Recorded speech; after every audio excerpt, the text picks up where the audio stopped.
Perfecto. ¿Ven el PowerPoint? Sí. Bueno, vamos a empezar. Hoy tenemos dos temas, que es patología pulmonar en paciente inmunosuprimido por HIV, y después vamos a ver algo de lo que es patología del sueño. Bueno, lo que es patología en HIV, tenemos dos situaciones. Una va a ser la patología de tipo infecciosa y la de tipo no infecciosa. Como todo paciente, pueden tener patologías pulmonares no infecciosas como los inmunocompetentes, que pueden ser cáncer, secundario al tabaquismo o alguna otra causa como enfermedad profesional. Pueden tener obstrucción bronquial, es decir, que pueden tener asma, EPOC, bronquitis, y pueden tener hipertensión pulmonar, que acá tienen un factor de riesgo más, que es algunas de las drogas antirretrovirales tienen como efecto secundario hipertensión pulmonar. Y el HIV por sí mismo es uno de los factores predisponentes a hipertensión pulmonar. Y lo que es infeccioso, lo mismo que los inmunocompetentes, bacterias, virus y hongos. ¿Cuál va a ser la diferencia? Que en estos pacientes el cuadro clínico va a ser más grave que en un paciente inmunocompetente. La incidencia de muertes relacionadas a infecciones oportunistas en HIV disminuyó una vez que se implementó la terapia antirretroviral. Eso significa TARV, ¿sí? Terapia antirretroviral. Muchos de los pacientes, antes de que se conozca toda la historia del HIV y de las quimioprofilaxis, morían de infecciones simples o lo que llamamos infecciones oportunistas. Una vez que el paciente empieza el tratamiento antirretroviral y a la vez empieza las profilaxis para distintas patologías como la candidiasis, el neumocitis y algunos otros gérmenes oportunistas, es decir, que en pacientes inmunocompetentes no generan enfermedad, con esas profilaxis en los pacientes las muertes disminuyeron. El cuadro clínico o el germen que predispone a la infección en estos pacientes depende al recuento de CD4 que tengan. Cuando nosotros tenemos un paciente HIV, lo que tenemos que saber además es la carga viral y el recuento de CD4. Este cuadro lo van a encontrar en cualquier lugar en internet y es orientador al germen posible o probable que tenga el paciente. Cuanto menos CD4, más oportunistas van a ser los gérmenes, ¿sí? Si nosotros nos encontramos con un paciente inmunocompetente, inhala un aspergillus, no le va a pasar nada. Lo sumo tendrá unos días de tos o de resfrío. Los pacientes con HIV pueden morir secundario a ese germen.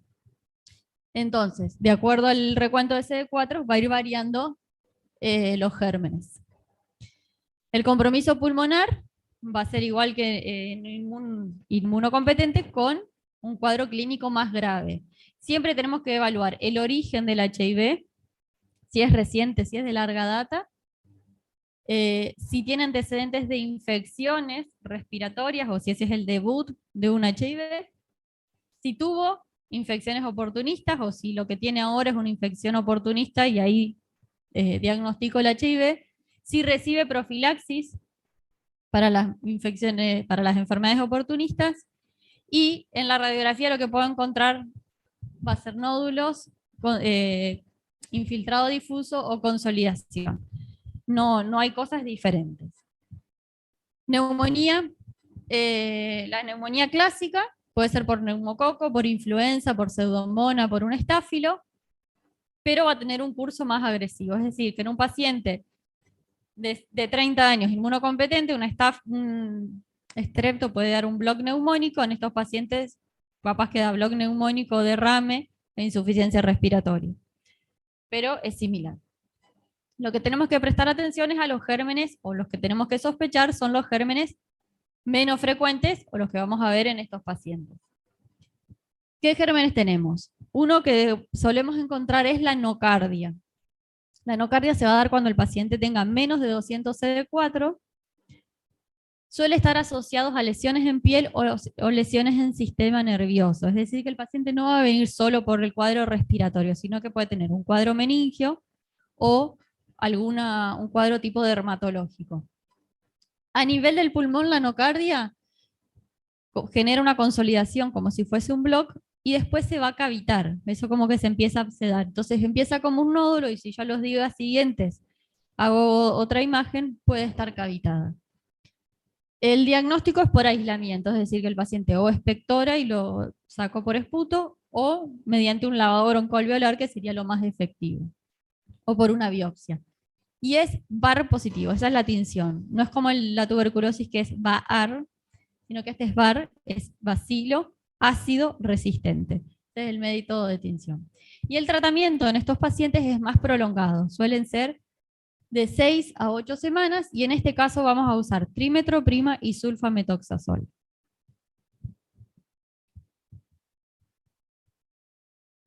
Otro germen frecuente es la bartonela, que lo que da, produce proliferación de los vasos en la vía aérea y del parénquima pulmonar y genera lesiones en la piel.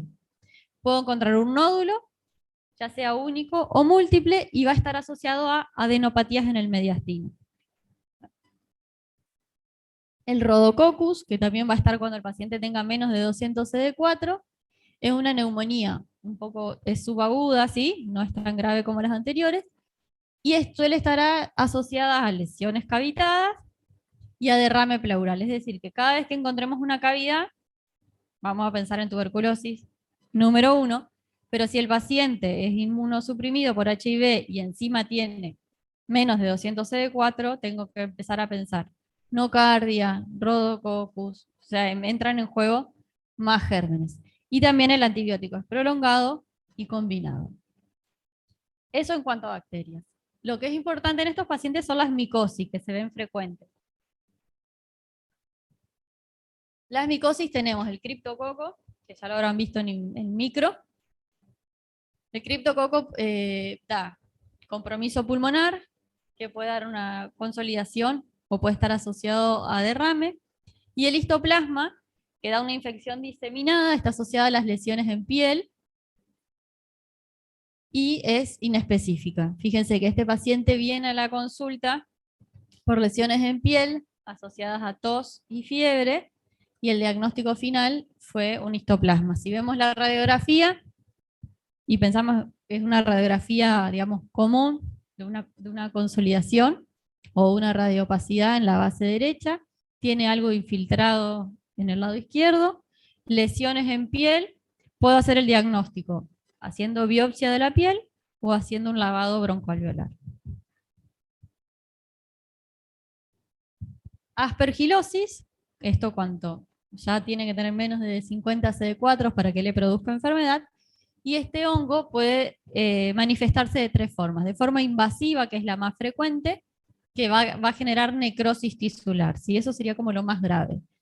O puede dar un micetoma, el micetoma ahora les muestro la foto, que es en un paciente que ya tiene lesiones en el pulmón, se aloja el hongo ahí y empieza a vivir en una cavidad prestada, por así decir. Y la traqueobronquitis, que es el engrosamiento, perdón, digamos una bronquitis o una traqueobronquitis, eso sería más leve. Este sería la necrosis tisular. En el paciente eso se empieza a abscedar y a necrosar. Y esto sería el micetoma. Este paciente tenía una cavidad por alguna otra patología y dentro de la cavidad se aloja el hongo y empieza a dar digamos, toda su inflamación. Lo que tiene de característico es que si al paciente le hacemos la radiografía acostado o vertical, el honguito adentro se mueve, es como una pelotita que está ahí alojada. Si ustedes le hacen al paciente que hacer la radiografía acostado, van a ver que el micetoma se va para arriba.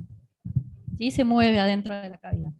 Eso puede lesionar las paredes de la cavidad y también ser una forma de hemoptisis.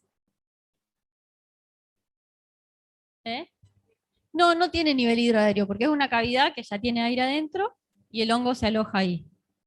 Digamos, está ahí ocupando el espacio, pero no es que genera el gas y produce un nivel. Bien, y este germen sí es importante porque este se ve frecuente y muchos pacientes se les hace el diagnóstico del HIV después de hacer el diagnóstico de neumocitis. Lo pueden leer como Pneumocystis carini, Pneumocystis girobensi o PCP, cualquiera de los nombres. Se creía que era un hongo, se cree que es una bacteria, están ahí siempre debatiendo. Es un germen que todos solemos estar infectados en la infancia y queda como latente, así como la tuberculosis, queda ahí dando vueltas. Cuando el paciente tiene alguna inmunosupresión, suele reactivarse. Es frecuente en la raza blanca, se veía frecuente en homosexuales, y por eso en HIV, porque antes era como más frecuente. Con la quimioprofilaxis de TMS que reciben los pacientes que tienen HIV, la incidencia de esta enfermedad disminuyó en los pacientes que están con quimioprofilaxis. Ahora, si un paciente tiene HIV, no tiene tratamiento o tiene tratamiento y no tiene profilaxis y tiene menos de 200 CD4, es un germen frecuente. La clínica es una neumonía bilateral y esa neumonía lleva a la insuficiencia respiratoria a las 48 horas. El paciente entra caminando y al otro día puede estar ventilado. La radiografía tiene una característica particular que se llama en alas de mariposa, ¿sí? Que ahora les voy a mostrar la foto, y puede estar asociado, aparte del infiltrado bilateral, a algunas otras lesiones como nódulos o quistes. El tratamiento va a ser prolongado, por lo menos 20 días, con trimetroprima sulfa, que se ajusta al peso del paciente, y en el caso de que el paciente tenga insuficiencia respiratoria, se le agrega corticoides. Esta sería la radiografía y la tomografía. Lo que es la radiografía le decimos que en alas de mariposa, porque el corazón vendría a ser el cuerpito de la mariposa, y el infiltrado bilateral vienen a ser las alas. Por ahí no es la foto más explícita, pero es característico que quede como, digamos, el infiltrado bilateral en los campos medios. Y en la tomografía lo que encontramos es vidrio esmerilado. ¿Sí? Todo de arriba abajo, vidrio esmerilado. Después tenemos las micobacterias tuberculosas y las no tuberculosas, que lo que pueden dar es de acuerdo a la cantidad de CD4 y a la inmunidad del paciente, puede dar una manifestación miliar broncopulmonar o puede dar lesiones cavitadas. Pues el complejo Avium, el complejo Kansasi. La radiografía es inespecífica, o sea que yo tengo que aislar al germen para poder empezar el tratamiento, que lo voy a hacer con un lavado broncoalveolar, y puede manifestarse con adenopatías. Lo que es viral, más que nada la familia herpes. El herpes puede dar neumonía o traqueobronquitis. El citomegalovirus se manifiesta como nódulos. Y el Epstein-Barr es linfoproliferativa y da nódulos perivasculares. Como ven, nadie tiene salvo el Pneumocystis carini, nadie tiene alguna imagen o algo característico en la radiografía, sino que lo que tengo que estar atento es la carga de CD4 que tiene el paciente, y a partir de la carga de CD4, que es ese cuadro que yo les mostré, pensar en los gérmenes probables. Es decir, mi paciente tiene 100, bueno, puede tener neumocitis, puede tener tuberculosis, tiene menos de 50, ya desde hongo, parásito, todo tengo que sospechar. Entonces esos pacientes, cuando tienen un infiltrado inespecífico, o sea, inespecífico, se les suele hacer el lavado broncoalveolar, o si tienen expectoración, pedimos el cultivo de esputo. Esto sería por citomegalovirus, que está asociado a nódulos. Y los parásitos, bueno, dan lesiones inespecíficas y están asociados a síntomas sistémicos, que son lo de los parásitos.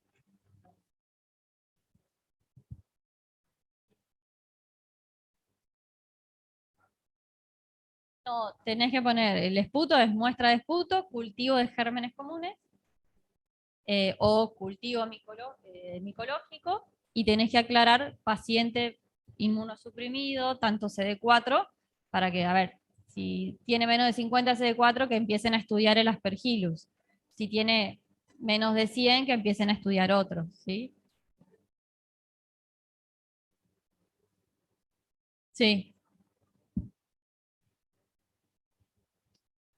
Si vos sospechás, por ejemplo, viene el paciente y tiene las lesiones en piel y estamos pensando que tiene un histoplasma, le aclarás al bioquímico para que sea más fácil y ya vaya directamente a buscar el histoplasma o el criptococo. Si vos le podés aclarar si está sospechando en alguien específico. tiene un germen específico. Bien, eso en cuanto a lo infeccioso, o sea, es similar a lo de un inmunocompetente, tiene un curso más grave, las lesiones son inespecíficas, por eso tratamos de aislar germen, y digamos, por ahí lo más destacado es el neumocitos carini o el neumocitos gilovensi, que con esa patología muchos pacientes se les hace el diagnóstico de HIV. ¿Sí? A partir de eso hacemos el diagnóstico. O en un paciente que tiene neumocitis, siempre tengo que descartar el HIV. ¿Dudas o preguntas hasta ahí? Los tratamientos para rodococcus, nocardia, neumocitis suelen ser prolongados. No le voy a hacer 7 a 10 días de antibiótico como un paciente inmunocompetente, sino que son tratamientos prolongados. Y también tengo que tratarle los síntomas sistémicos o de la afección de otro órgano. Por ejemplo, la nocardia, que tiene compromiso del sistema nervioso. Sí. Se suele asociar el TMS y un aminoglucósido que puede ser la micosina. Más giran en esos. En esos, ¿no? Bueno, y en cuanto a la patología no infecciosa, la vamos a ver principalmente cuando el paciente tenga menos de 100 CD4, ¿sí? Que ahí vamos a encontrar el sarcoma de Kaposi. El sarcoma de Kaposi es un tumor linfangio proliferativo que también se descubrió en pacientes homosexuales o tiene una prevalencia mayor en hombres. Es de mal pronóstico si el paciente tiene menos de 150 CD4 y si está asociado a compromiso de otros órganos. Puede dar lesiones en piel, ¿sí? En mucosas o en piel, es decir, que puede dar compromiso de paladar, de faringe, de tráquea o lesiones cutáneas. Se manifiestan como un nódulo violáceo, que ahora les voy a mostrar una foto, y compromete desde orofaringe hasta pulmón y también tubo digestivo.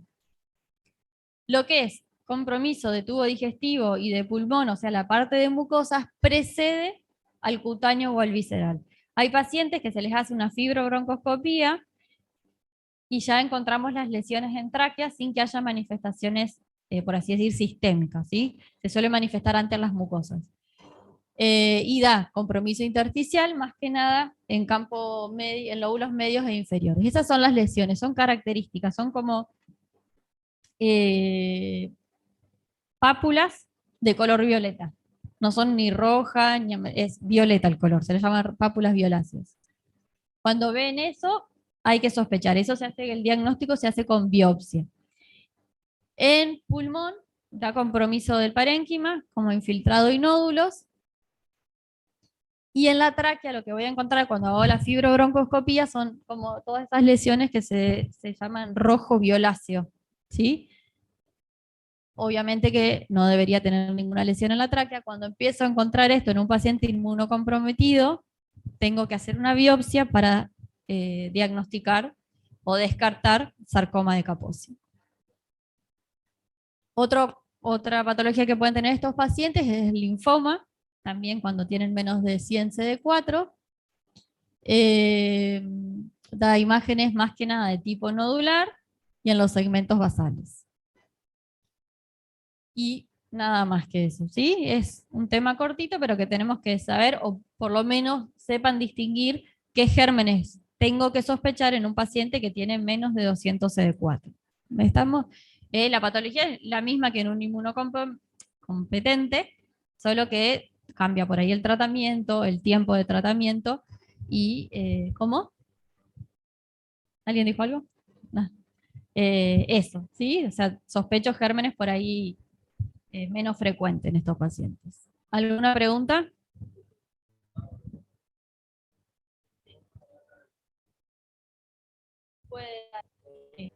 No, igual para que el sarcoma de hipertensión pulmonar no tiene que pasar mucho tiempo.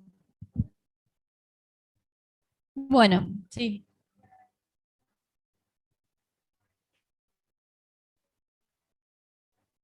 El tema del examen, en principio van a ser preguntas a desarrollar para completar, o sea, cosas concisas, concretas, o sea que no van a poder confundirse, explayarse. Vamos a lo concreto. No, no sé si una palabra o dos oraciones, pero no es a desarrollar un tema. Por ejemplo, paciente con crisis asmática, usted le indica ta, ta, ta, ta, y tiene 3 renglones. ¿Sí? Paciente con neumonía de la comunidad de tantos años, usted le indica o usted le solicita. ¿Eh? Va a ser así, conciso, concreto. Y los orales van a empezar a la tarde. En principio no va a haber práctico en esta era. Va a ser directamente oral. Y empiezan a la tarde.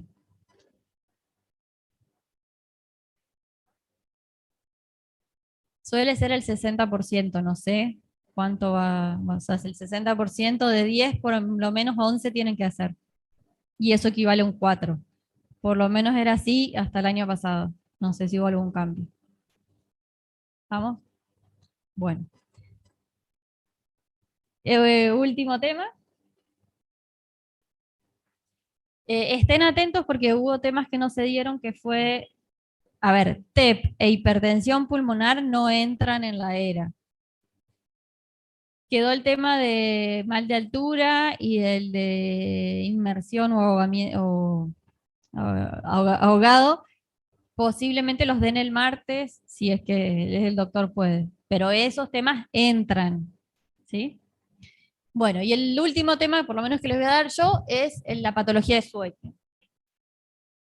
Siempre que doy esta clase les digo que es una clase que uno dice, sueño, o que no le damos mucha bolilla, y es lo que más van a ver en el consultorio, hagan lo que hagan. Yo siempre les digo, ¿cuántos pacientes con, no sé, sarcoidosis van a ver en su vida? Si tienen suerte, uno o dos. ¿Y cuántos pacientes con patología del sueño? Seguro que ya conocen un montón. ¿Sí? Y es una patología que ahora se está dando importancia, que pocos médicos se dedican al estudio del sueño, pero tiene sus consecuencias graves. Lo que es patología del sueño es, digamos, lo que nos vamos a referir es a las apneas y a las hipopneas del sueño. Son trastornos respiratorios vinculados al sueño. Esto los estudia el neumonólogo o el neurólogo. Dentro de las patologías del sueño tenemos las apneas y que es lo que vamos a ver ahora. Y después tenemos toda la parte neurológica, que son las pesadillas, los movimientos nocturnos, sonambulismo, etc. Eso lo verán en neuro. Ahora vamos a ver la parte de apneas. ¿Qué significa apneas o hipopneas? Perdón. Las apneas y las hipopneas son prevalentes, entre el 2 y el 4% de la población adulta lo tiene. El ronquido y la hipersomnolencia diurna son las manifestaciones más características, o lo que solemos ver siempre. Pero estas apneas e hipopneas tienen compromiso cardiovascular, que ahora vamos a ver qué es lo que pasa, y otra de las complicaciones que puede llevar es a los accidentes viales. ¿Sí? Son las complicaciones más importantes, lo que es cardiovascular y accidentes viales. Y después van a leer una cosa que se llama SRBA, que es el síndrome de resistencia de la vía aérea superior, que eso se ve en los pacientes que tienen mucho tejido adenoide, ¿sí? Y eso dificulta la entrada de aire y genera ronquidos. Esa alteración en la vía aérea alta también lleva a alteraciones o a apneas de sueño, y la manifestación principal es la hipersomnolencia diurna. La hipersomnolencia diurna significa que el paciente duerme, pero cuando se levanta tiene la sensación de no haber dormido, de estar cansado. El paciente que a la mañana está muy cansado, que le cuesta estar activo o que tiene cefalea por la mañana. Ese es el paciente que decimos que tiene hipersomnolencia. Se ve frecuente, con un poquito más frecuente en hombres que en mujeres, y la edad en la que se suele manifestar es entre los 30 y 60 años. ¿Qué es lo que pasa o por qué se produce la apnea del sueño? Cuando todos dormimos, los músculos se relajan. Todos los músculos, siempre les digo, salvo 3. ¿Qué músculo nunca descansa? ¿Eh? El corazón baja la frecuencia, así que descansa un poco. El diafragma, porque si no, no respiramos. No, no, no. músculos. No, si no nos haríamos pisto. No. El diafragma, el músculo del ojo, ¿sí? Porque en la fase REM del sueño se mueve más que activado. Y el tímpano, ¿sí? El oído. Por eso escuchamos el despertador y nos activamos rápido. El resto de los músculos están mucho más relajados y para activarlos tengo que hacer un esfuerzo. ¿Está? Bueno, así como todos los músculos se relajan, todo lo que es los músculos del cuello, faringe, también se relajan. ¿Qué pasa? Si esto se relaja demasiado y el paciente está acostado, empiezan a comprimir o a disminuir el calibre de la vía aérea alta. Si este calibre disminuye, el aire no entra. Para que el aire entre, el paciente se tiene que despertar. Entonces, si está durmiendo y se ahoga, se despierta. Con lo cual, no duerme. Y su ciclo del sueño nunca llega a la fase profunda del sueño, con lo cual nunca descansa fisiológicamente el cerebro y todo lo que es el ciclo hormonal y demás, nunca se producen porque este paciente nunca llega a la fase profunda del sueño. ¿Estamos? De ahí arranca el problema. Sí. No, hay pacientes que sentados ya les pasa esto. El otro día en el consultorio fue un paciente, obviamente que si el paciente es obeso, que es el principal factor de riesgo, aparte de que se relaja el músculo, tengo toda la grasa, todo el tejido adiposo que comprimen la vía aérea. Entonces los pacientes obesos son los que tienen más manifestaciones de esto. La semana pasada vi un paciente, 35 años, que había engordado como unos 20 y pico de kilos en los últimos 3 años, y tenía apneas del sueño. Y en el interrogatorio, y él venía al consultorio porque tomaba mate con su señora y entre mate y mate se dormía. O sea, a ese nivel. O sea, imagínense, ¿por qué se duerme? Porque no llega oxígeno al cerebro, ya se empieza a dormir. Pero, o sea, la manifestación puede ser desde un ronquido a un despertar ahogado, a dormirse hablando con alguien o a dormirse mirando televisión. ¿Qué pasa durante el sueño? El volumen corriente cae un poco, pero la frecuencia respiratoria aumenta. Entonces eso compensa. A nivel gasométrico metabólico, la PO2 disminuye un poco, pero la PO2 aumenta un poco más. Si el paciente empieza a aumentar su PCO2, va a tener hipercapnia. Y la hipercapnia es lo que le va a generar la cefalea y la somnolencia. ¿Sí? Y la hipercapnia es lo que le va a dar el sueño, y el paciente, si es un conductor, por ejemplo, un chofer de camiones, un chofer de colectivo, y tiene hipercapnia y hipersomnolencia, imagínense cómo va a ser manejando eso. ¿Sí? Entonces, digamos, una de las complicaciones que tiene la apnea del sueño son los accidentes de tránsito. ¿Cuáles son los factores predisponentes? La obesidad, número 1, hipoplasia mandibular, porque ya de por sí el paciente tiene menos calibre en la vía aérea, aumento del tejido blando alrededor de la faringe, ya sea por amígdala, ¿sí? Pacientes que tienen alteraciones en todo lo que es la faringe, obstrucción nasal, porque el paciente solo va a respirar por la boca y si encima está bloqueada, ya directamente no respira por ningún lado. El hipotiroidismo, porque predispone a la acumulación de tejido graso, y la acromegalia, porque también genera alteraciones en la mandíbula. Y condiciona la apnea del sueño condiciona a tener hipertensión. Si ustedes hacen un estudio de un paciente hipertenso, si le hacen un mapa, van a ver que durante el día el paciente es hipertenso y por la noche los valores de TA suelen no normalizarse, pero bajar. En los pacientes que tienen apnea del sueño, persisten hipertensos o más hipertensos durante la noche, secundario a todo esto que pasa. ¿Qué pasa cuando tengo apnea del sueño? El paciente que tiene apneas del sueño, si ustedes le tapan la boca, ¿sí? O la nariz y no pueden respirar, empiezan a hacer más fuerza con el tórax y con el abdomen como para desobstruir la vía. Eso hace a que haya menos volumen sistólico ¿sí? Altera el volumen sistólico, altera el retorno venoso y genera aumento de la presión en el ventrículo izquierdo. El aumento de la presión en el ventrículo izquierdo altera la contractilidad del miocardio y eso lleva a alteración en el tono simpático, que se manifiesta como hipertensión o resistencia periférica, inflamación del endotelio, y por otro lado, en lo que es la parte metabólica, lleva a la resistencia a la leptina y a la insulina, y el paciente termina desarrollando un síndrome metabólico. ¿Todo por qué? Porque se ahoga cuando duerme.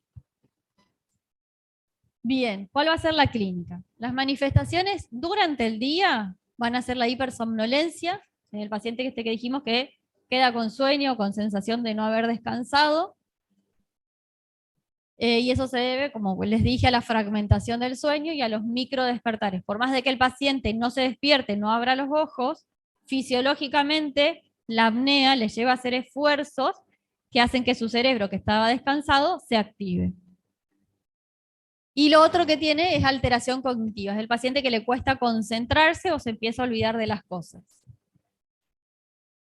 Manifestaciones nocturnas, lo principal es el ronquido,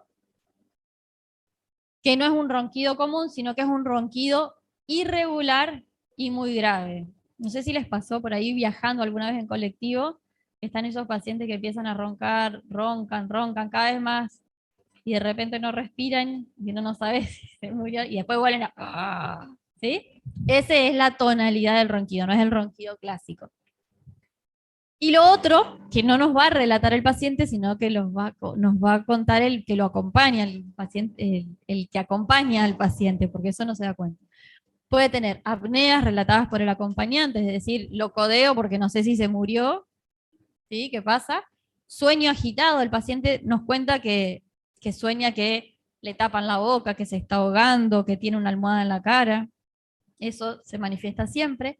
Ahogos nocturnos, el paciente se despierta y se sienta y está con sensación de asfixia. Despertares reiterados, bueno, se despierta 20 veces, o tiene nocturia, empieza a cambiar el ciclo de la diuresis. Pacientes que se despiertan 4 o 5 veces para ir al baño, se despiertan porque estaban ahogados. Imagínense si uno duerme, no sé si todos llegamos a dormir 8 horas, vamos a poner que dormimos 6 horas, y en esas 6 horas se levantan 6, 7 veces, no descansan. ¿Cómo vamos a evaluar al paciente? Primero, en el consultorio tenemos lo que se llama escala de Epworth, que es una escala que evalúa los síntomas del sueño en el paciente. No hace falta que la sepan, solo les cuento que existe. Y clasificamos como nunca, a veces, y sí, casi siempre o siempre. Y le preguntamos al paciente, desde si se duerme leyendo, si se duerme mirando televisión, si se duerme comiendo, o si se duerme hablando con alguien. Y hay pacientes que, como les conté el de la semana pasada, lo dejan 1 minuto sentado y se duerme. Y se duerme, pero se duerme y sueña, ¿sí? Y lo despiertan y está de vuelta. Y a los 2 minutos lo dejamos sin hablar y se empieza a dormir. Y hay solo pacientes que se duermen, por ejemplo, cuando está mirando televisión en la cama, que eso nos pasa a muchos cuando estamos cansados. Pero hay pacientes que directamente no pueden o no pueden leer acostados porque se duermen, pero porque, digamos, por la hipercapnia, no por el cansancio. El Mallampati, que esto lo van a escuchar o lo habrán escuchado en anestesia, lo que evalúa es el paladar blando y la base de la lengua. Evaluamos la distancia que hay y con eso evaluamos, digamos, el calibre de la vía aérea alta, ¿sí? El Mallampati tenemos del 1 al 4. Cuanto más tejido, cuanto más grande sea la lengua, más tejido adenoide tenga, o más obeso sea el paciente, menor va a ser el calibre entre el paladar blando y la lengua. Y lo otro que evaluamos es el perímetro del cuello. Hay una escala de lo que sería lo normal, obviamente si el paciente tiene sobrepeso, ese diámetro, ese perímetro aumenta. Eso sería como la evaluación clínica en el paciente o la evaluación semiológica. ¿Y cómo vamos a estudiar a un paciente que tiene apneas o sospechamos que tiene apneas? ¿Cómo? Bien, existe la polisomnografía. Ahora yo les voy a mostrar lo que es una polisomnografía. Existen estudios más menos complicados que una polisomnografía. La polisomnografía es como el gol estándar. Se hace en lo que se llama el laboratorio del sueño. El laboratorio del sueño es, puede ser en un hospital, en un consultorio, o en una clínica, en un consultorio no, que es una habitación, como si fuese de internación, pero que está diseñada para dormir. ¿Sí? Esa habitación tiene temperatura ideal, la luz necesaria, el colchón cómodo, es el mejor lugar para dormir, y al paciente tiene una de las paredes, es como si fuese una cámara Gesell, ¿sí? El paciente ve un espejo, pero del otro lado nosotros lo vemos dormir al paciente, y obviamente va a estar conectado a un montón de sensores. Pero es un lugar cómodo para ir y está diseñado para que el paciente se duerma. A veces el paciente puede llevar su sábana, puede llevar su almohada si prefiere, pero es un lugar diseñado para ir a dormir. Esto era para que recuerden en fisiología los estadios del sueño. El sueño tenía fases, 1, 2, 3, cuanto más profundo es el sueño, y después llegan a la fase REM. De acuerdo a la fase del sueño o al estado de alerta que tiene el cerebro, tiene distintas ondas, ¿sí? Entre el beta y el alfa son, a ver, las ondas beta es el paciente que está despierto y alerta, que sería ahora. El estado alfa es el paciente que medita, o sea, la parte muscular se relaja y el cerebro está conectado, pero está relajado. Y después ya las ondas delta, que son estas, son las ondas del sueño profundo o del sueño reparador. Es decir, que un paciente cuando empieza a dormir, desde beta pasa hasta delta. Lo que vamos a controlar en el estudio del sueño es si llega o no a las ondas deltas y cuánto tiempo. ¿Sí? En eso se basa el estudio. La polisomnografía, como les dije, es el gol estándar, lo hacemos en el laboratorio de sueño, y después van a leer que existe la poligrafía o los estudios o la saturometría nocturna. La poligrafía no incluye electroencefalograma, es decir, que no vamos a poder ver esas ondas, y después tenemos estudios más caseros como ser la frecuencia, la presión y la saturación, que eso lo podemos hacer en el domicilio del paciente.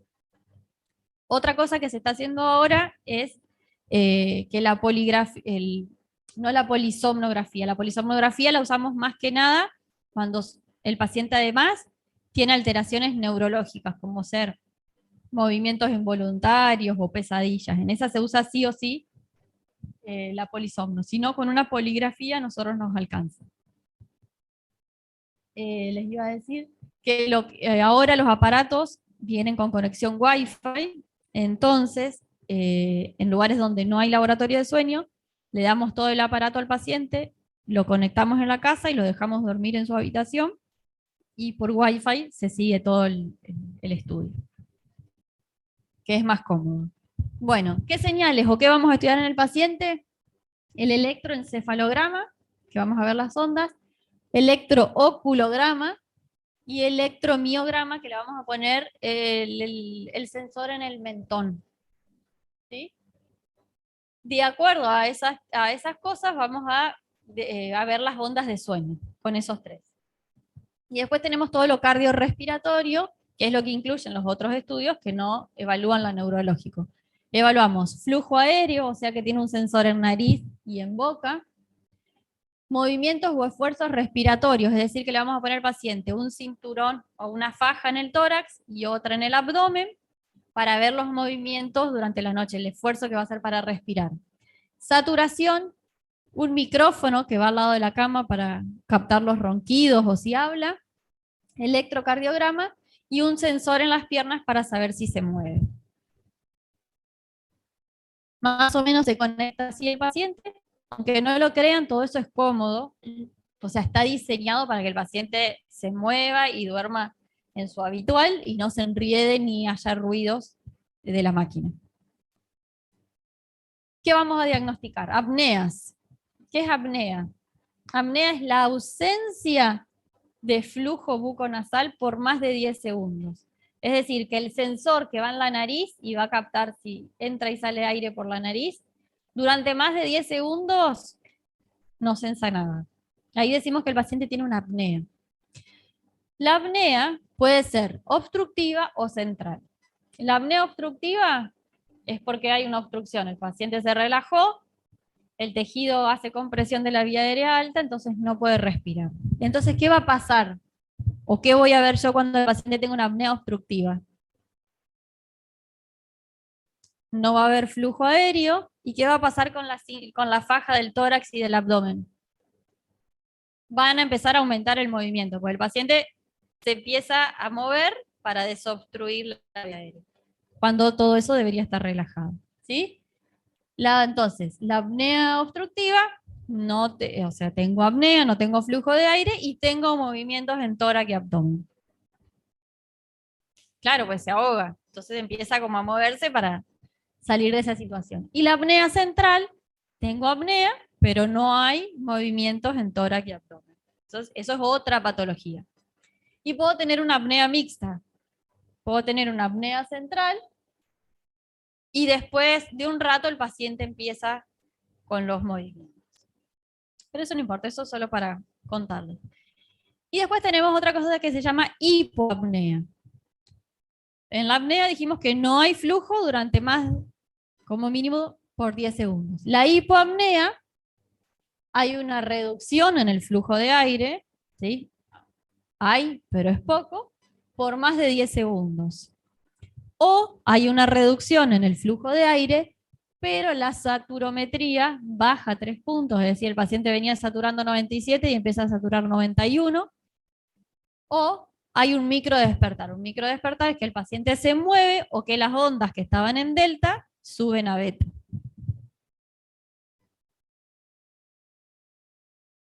Eso no sé. Bien. Después hay un montón de definiciones, las leen, pero son cosas del electro, no importa, no es importante.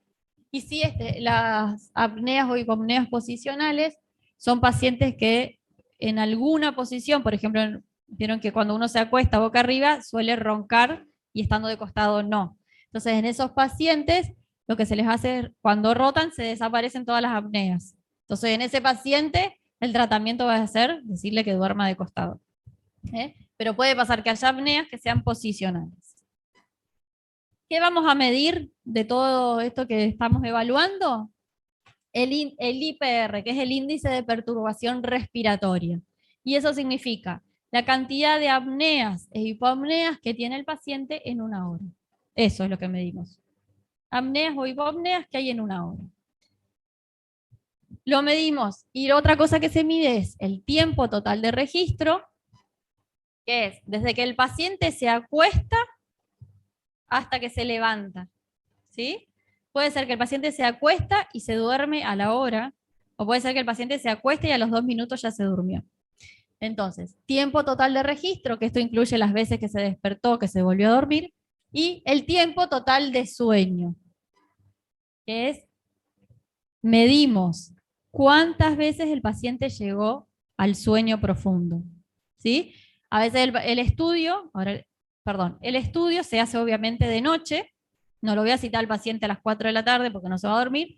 El estudio se hace de noche y durante 8 horas. Entonces, censamos desde que el paciente se duerme hasta que se despierta y después censamos el tiempo total que el paciente llegó a dormir a la fase profunda.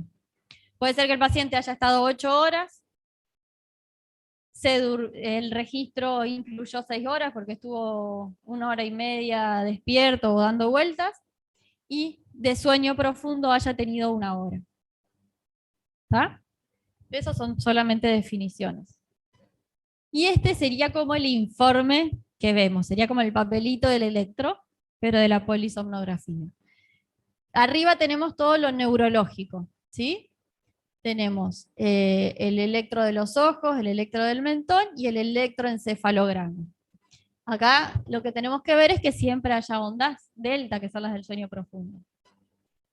Después tenemos el flujo de la boca, el flujo del tórax, flujo buconasal, movimientos del tórax, movimientos del abdomen, saturación, ronquidos y electrocardiograma.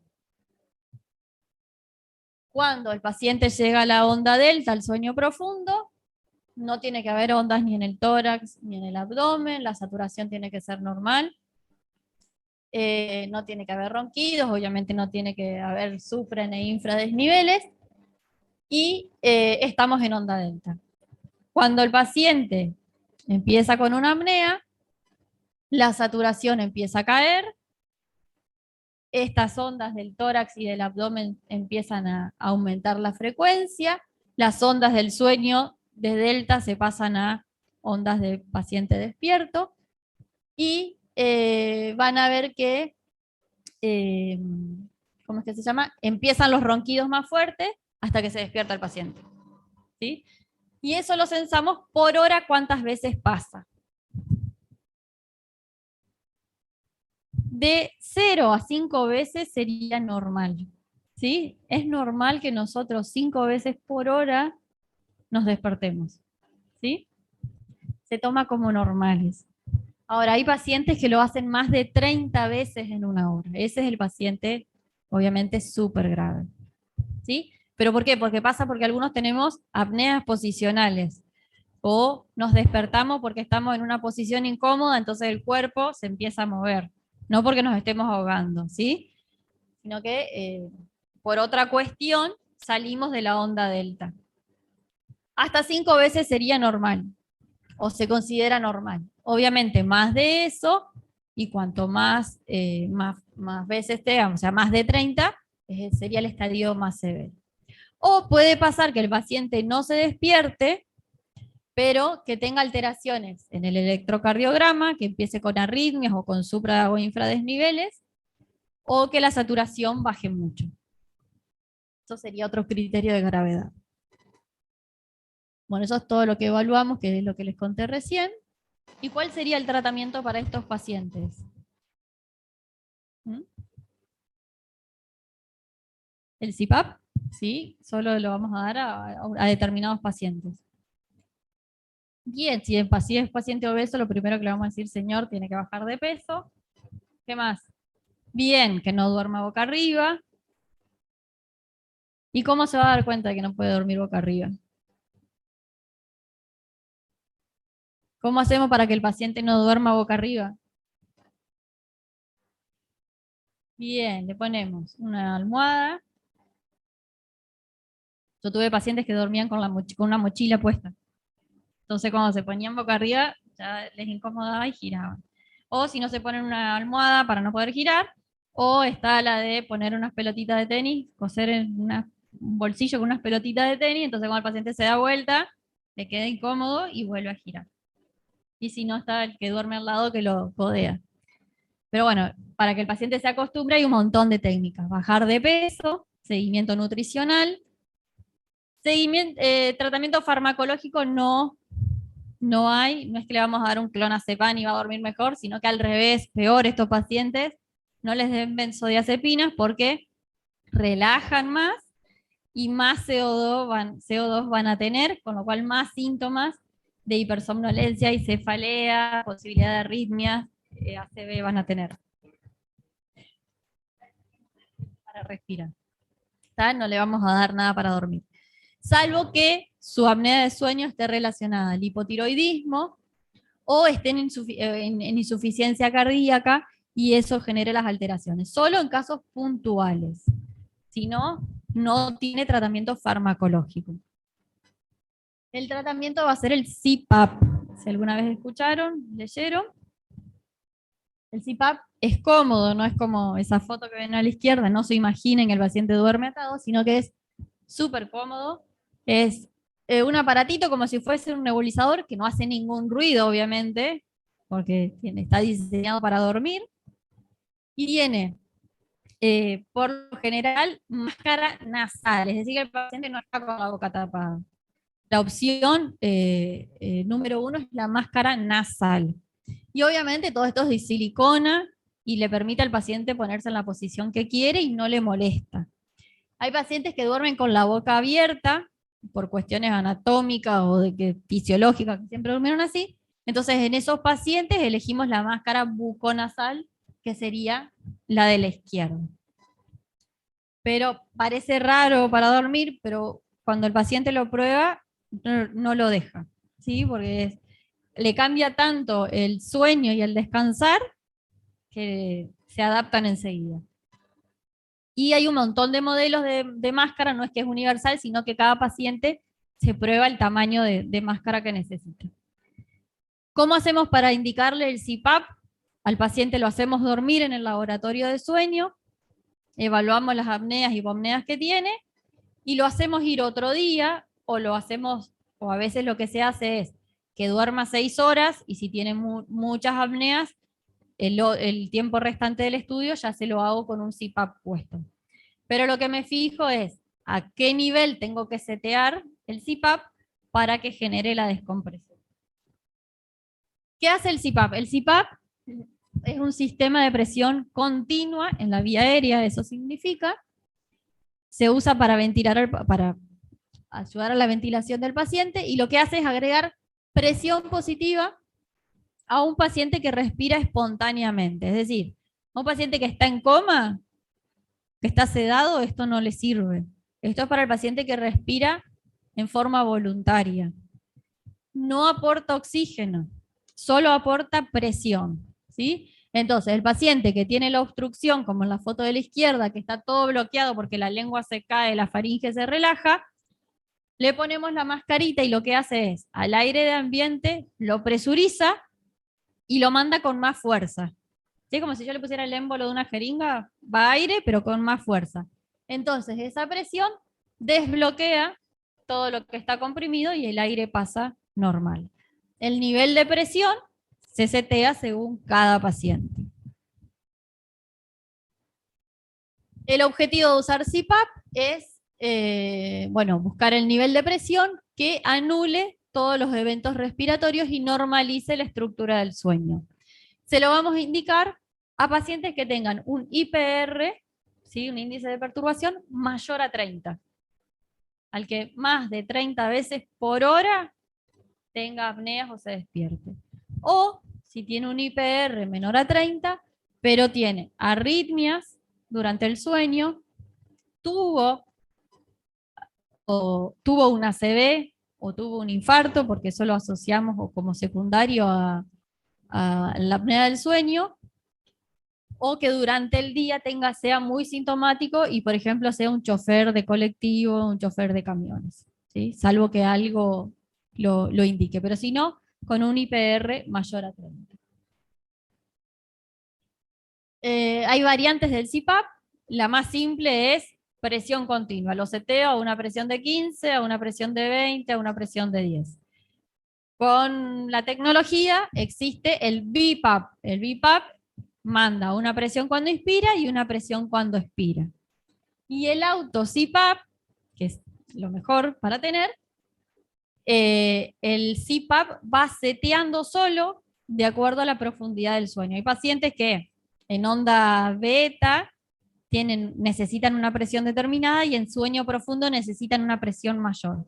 El auto CPAP solamente va censando la obstrucción que hay y solo va mandando mayor o menor presión. Ese sería como el mejor, obviamente que es el más caro. ¿Ah? Pero existen esos modelos. El objetivo es que el IPR llegue a menos de 5, que no haya ronquidos, que el paciente no se despierte y que sea una estructura normal del sueño. Como mínimo lo tiene que usar para que surja efecto 4 horas por noche y 4 noches en la semana. O sea, decimos que con ese mínimo el paciente lograría reducir la hipercapnia y reducir la hipersomnolencia y todos los síntomas. Y existen otros tratamientos para el paciente que no puede usar CPAP y que su apnea del sueño es secundaria a otra cosa. Sobre todo los que tienen alteraciones anatómicas, por ejemplo, tienen amígdalas hipertróficas o tienen, ¿cómo es que se llama? Acromegalia y tienen la lengua grande. En esos pacientes las opciones serían quirúrgicas. Y después existe lo que se llama el dispositivo de avance mandibular, que eso se encarga el cirujano maxilofacial o el odontólogo, y viene a ser como un protector bucal, que el objetivo es que la mandíbula se corra para adelante, ¿sí? Y con eso desobstruye la vía aérea, que eso está indicado en pacientes que tienen hipoplasia mandibular, acromegalia, etc. Es cuando hay una alteración anatómica. ¿Estamos? Pero si no es tratamiento higiénico dietético, CPAP, y si hay alguna alteración anatómica, tenemos esas dos posibilidades. ¿Dudas o preguntas hasta acá? Sí, existe, pero nada. Existe marcapaso lingual, existe cirugía de la lengua, cirugía reconstructiva, pero yo antes que hacerme todo eso me pongo un CPAP. Pero bueno, eso se lo vas a indicar a alguien que tenga alguna alteración anatómica importante. Sí. ¿Cómo? No es tan costoso y se suelen alquilar. O la obra social lo presta y después uno, bueno, si lo termina comprando. Eh, no sé cuánto estará hoy, pero alquilarlo por mes serán unos 8.000 o 10.000 pesos. Y uno nuevo capaz que te sale, no sé, 80, 100, 1.000. El sonambulismo no es, o sea, a ver, si tiene sonambulismo por apneas, sí. Si tiene sonambulismo por alguna alteración neurológica, que por eso decimos que esto lo hacemos los neumonólogos y los neurólogos, hay que verle la causa. A veces la causa del sonambulismo o de los terrores nocturnos son por las apneas. Entonces vos con eso ya le solucionás. Otra cosa que me habían preguntado, el uso del CPAP no es de por vida. Si el paciente es obeso y logra bajar, retornar a su peso, primero lo que empezamos a hacer es bajar el nivel de presión y después puede que el paciente siga sin CPAP.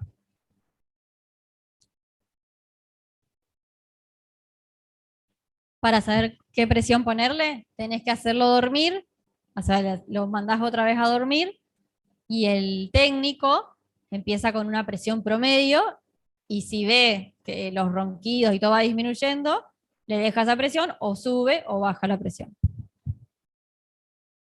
¿Vamos? Bueno, eso fue todo. Nos vemos en el examen directo.